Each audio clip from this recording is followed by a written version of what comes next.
ரொம்ப சின்ன லெவலில் நான் தொழில் பண்ணிகிட்ருக்கேன், எனக்கெல்லாம் எதுக்கு ஜிஎஸ்டி அப்படின்னு சொல்லிட்டு இவ்வளோ நாள் ஜிஎஸ்டி எடுக்காமவே தொழில் பண்ணிகிட்ருக்கீங்களா?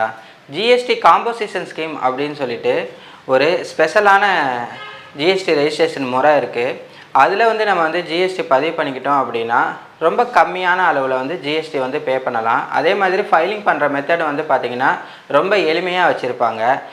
ஸோ இதில் வந்து ஜிஎஸ்டி எடுக்கணும்னா எந்த டேர்ன் வரைக்கும் பண்ணுறவங்க ஜிஎஸ்டி நம்பர் எடுக்கணும், இது யாருக்கெல்லாம் உகந்தது யாருக்கெல்லாம் உகந்தது அல்ல அப்படிங்கிறதான் நம்ம இந்த வீடியோவில் பார்க்க போகிறோம். ஒரு பொருளை வந்து உற்பத்தி பண்ணிவிட்டு அதை யாருக்கு விற்பாங்க அப்படின்னா,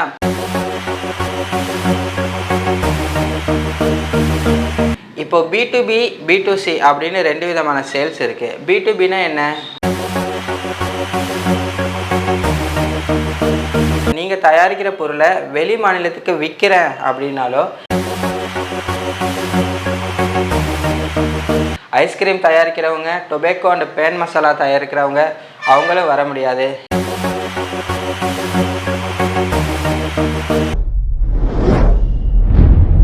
நீங்கள் ஏதாவது ஒரு பொருளை உற்பத்தி செய்யக்கூடிய உற்பத்தியாளர் அப்படின்னா டேர்ன் வந்து பார்த்திங்கன்னா 1.5 கோடி ரூபா வரைக்கும் உங்களுக்கு லிமிட் இருக்குது. அதே மாதிரி ஒரு பொருளை வாங்கி வைக்கக்கூடிய ட்ரேடர் அப்படின்னா உங்களுக்கும் 1.5 கோடி ரூபா வரைக்கும் லிமிட் இருக்குது.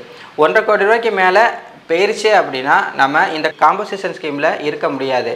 அதே மாதிரி சர்வீஸ் ப்ரொவைடருக்கு வந்து பார்த்திங்க அப்படின்னா 50 லட்ச ரூபா வரைக்கும் டேர்ன் ஓவர், 50 லட்ச ரூபாய்க்கு மேலே தொழில் பண்ணுறவங்க இதில் இருக்க முடியாது. இப்போது பர்சன்டேஜ் வந்து நம்ம வந்து பார்ப்போம். இப்போ மேனுஃபேக்சரராக இருந்தால் 3 மாதத்துக்கு ஒரு தடவை அவர் வந்து எவ்வளோ விற்பனை பண்ணுறாரோ அந்த விற்பனையிலேருந்து 2% வந்து பே பண்ணுவார்.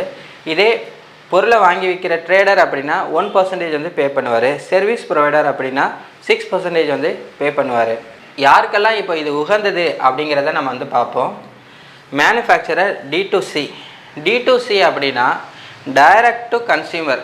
பொதுவாக ஒரு பொருளை வந்து உற்பத்தி பண்ணிவிட்டு அதை யாருக்கு விற்பாங்க அப்படின்னா, ஒரு சூப்பர் ஸ்டாக்கிஸ்ட், அதுக்கப்புறம் ஒரு டிஸ்ட்ரிபியூட்டர், ஒரு ஹோல்சேலர், ரீட்டெய்லர், இப்படி தான் வந்து அந்த டிஸ்ட்ரிபியூஷன் சிஸ்டமே வந்து மாறும். ஒரு பொருளை உற்பத்தி செஞ்ச இடத்துலேருந்து அதை வந்து எண்டு கன்சியூமர்ஸ்க்கு கொண்டு வரணும் அப்படின்னா இந்த மாதிரி தான் வந்து பண்ணுவாங்க. ஆனால் அந்த மாதிரி பண்ணுறவங்களுக்கு ஜிஎஸ்டி ரெகுலர் ஸ்கீம் தான் வந்து நல்லது. அப்போது காம்போசிஷன் ஸ்கீம் வந்து யாருக்குன்னா டைரக்ட் டு கன்சியூமர். நான் வந்து ஒரு பொருளை தயாரிக்கிறேன், அதை டைரெக்டாக என் கஸ்டமர்கிட்ட கொண்டு போய் சேர்க்குறேன் அப்படின்னா நாம் இந்த காம்போசிஷன் ஸ்கீமில் இருக்கலாம். ஒரு உதாரணத்துக்கு நான் வந்து ஏதோ ஒரு ஊறுகாய் வந்து நான் வந்து தயாரிக்கிறேன் அப்படின்னு வச்சுக்கோமே. ஊறுகாய் தயாரிச்சுட்டு நானே வந்து வீடு வீடாக போயிட்டு நான் வந்து கொடுக்குறேன். இல்லைன்னா நான் வந்து ஒரு வண்டி ஒன்று வச்சுக்கிட்டு நான் அதில் வச்சுக்கிட்டு ஒவ்வொரு ஏரியாலையும் நான் வந்து லைன் சேல்ஸ் வந்து பண்ணுறேன் அப்படின்னா அதெல்லாமே வந்து டைரக்ட் டு கன்சியூமர் வரும். ஸோ இந்த மாதிரி மேனுஃபேக்சராக இருந்தால் உங்களுக்கு அது ரொம்பவே வந்து பயனுள்ளதாக இருக்கும். முழுக்க ஃபுல்லி ரீட்டைல் சேல்ஸ் பண்ணுறவங்களுக்கு இது ரொம்ப அருமையான ஸ்கீம். என்ன ரீசன் அப்படின்னா, இப்போது B2B B2C அப்படின்னு ரெண்டு விதமான சேல்ஸ் இருக்குது. B2Bனா என்ன?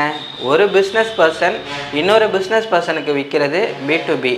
அதாவது ஒரு ஜிஎஸ்டி வச்சுருக்கக்கூடிய ஒரு நபர் இன்னொரு ஜிஎஸ்டி வச்சுருக்கக்கூடிய நபருக்கு விற்கிறது வந்து B2B அப்படின்னு சொல்லுவோம். அப்போது அப்படி வாங்கக்கூடிய அந்த கடைக்காரர் வந்து நம்மக்கிட்ட ஜிஎஸ்டி செலுத்தி வாங்குறதால நாம் ஜிஎஸ்டி ஃபைல் பண்ணும்போது அவரோட ஜிஎஸ்டி நம்பரை மென்ஷன் பண்ணி ஃபைல் பண்ணுவோம். அப்போது அந்த டேக்ஸ் அமௌண்ட் வந்து நம்ம லெஜர்லேருந்து அவங்க லெஜருக்கு வந்து பாஸ் ஆகும். ஓகேவா? இப்போ இதுவே டைரெக்டாக கன்சியூமருக்கே நம்ம வந்து விற்கிறோன்னு வச்சுக்கிங்களேன், அவங்களுக்கு எந்த ஜிஎஸ்டி நம்பரும் கிடையாது. ஆனால் நம்ம வந்து பார்த்திங்கன்னா அப்படியே வந்து சேல்ஸை காட்டி கணக்கை வந்து ஈஸியாக முடிச்சிடுவோம்.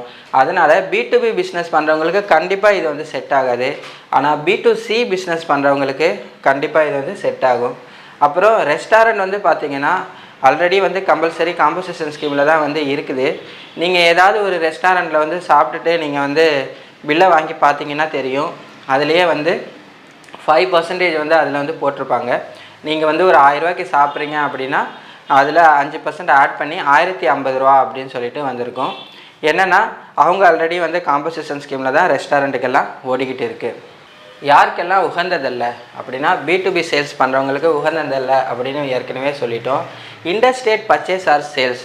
நீங்கள் உங்களோட தொழிலை வந்து வெளி மாநிலத்திலேருந்து ஏதாவது பர்ச்சேஸ் பண்ணி பொருளை வாங்கி உற்பத்தி பண்ணுறீங்க, ட்ரேட் பண்ணுறீங்க அப்படின்னாலோ, இல்லை நீங்கள் தயாரிக்கிற பொருளை வெளி மாநிலத்துக்கு விற்கிறேன் அப்படின்னாலோ கண்டிப்பாக காம்போசிஷன் ஸ்கீமில் வர முடியாது.